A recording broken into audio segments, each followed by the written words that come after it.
All right. Today's game, I thought you guys were right there. Game plan, low shot, low scoring game. You were right there right until the third period. Obviously, the math isn't kind looking at the standings right now, but your thoughts on today's game and also, down the stretch here, what the guys can do kind of as a team to kind of keep pushing. No, I agree. I thought for parts of it we were fine, really in it, really till the end, and I think as we move forward, I don't know if our fate's completely sealed yet. There's still a little window of hope, and we're going to live with that kind of focus for the next little bit. It's certainly an uphill grind right now. Injuries is still playing an issue.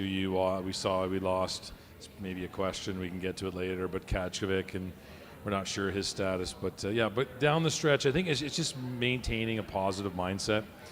Whether you're in or you're out, it's a game we love to play, and I think that mindset's still there within the group, regardless of kind of what the outcome ends up being. As a management group this season, it's a young team to begin with. Obviously, you guys knew that coming into the season, but all the injuries, that sort of thing, you've got a lot of young guys playing in positions that they're getting a lot of ice time, and you look at some other teams around the league that their young guys maybe aren't getting the seasoning that you guys have had this year. As a management group, how do you kind of look through that and look to the future here over the next couple of years, and how important is that seasoning for these young players moving forward in the future?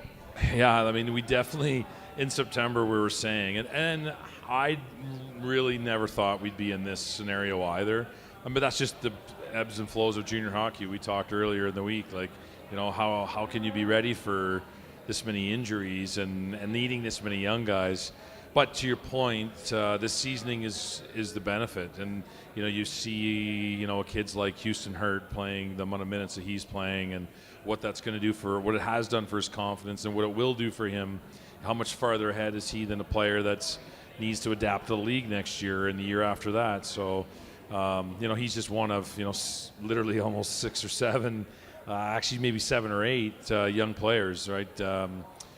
That's really, but as a management group, it's been a challenge to stay kind of focused on that. But then once we got to the deadline and we knew we could get the return for, like a Carter Kostic, it was that point where we thought, okay, fine. We still think we could grind through the playoffs, and had we not have been in these injury scenarios, I think we would have likely been in that scenario, in that situation. And it's just leading them through the fact that you can't control things that you can't control. So that's kind of where we're at. We spoke earlier in the week, and you were talking about how this is almost sort of an open tryout for next season. You want to see what guys want to be here next year. How do you get them to sort of balance that style of game without getting into a me first, look what I can do kind of game?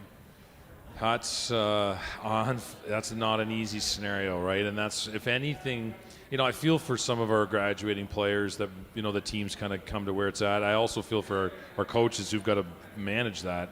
That's not easy. At the end of the day, to be honest, that's what we're kind of analyzing right now is, can you be a player that wants to play in a team scenario? And if you don't, there's 19 other teams in this league. There's others in other leagues lower than ours that maybe that's where you need to be. It's not that we're challenging them right now, but honestly, we're going to decide. And you can see it in parts, in some shifts with some guys, that they're playing a little bit more for themselves. At times I kind of understand it, but I'm curious to see how we respond as a group down the stretch. The thing is, there's a youth movement coming through, and if you're an older player, you can sense it.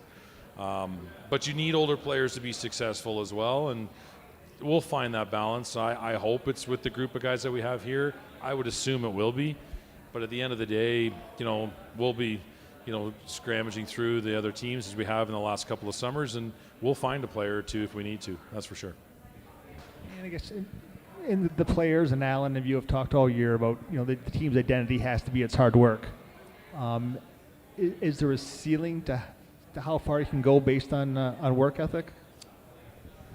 I mean, talent is the number one factor, but work ethic is, like, and Al said this lots of times, the work ethic is just a mandate. Like, it's just how you arrive at the rink. Like, it shouldn't be something we're pulling out of you is kind of the point, if that's what you're kind of asking. Sometimes you might we might be so young at times that they are working. Like some of them might be giving us our best effort, and it may not look it because you're matched up against a 6'4", 21-year-old player who's been to National Hockey League camps. And at the end of the day, that just might be a size and strength factor, not a heart or a competitiveness or a want. I think we have guys who are working and care, and then that's just part of being a younger team and a younger player.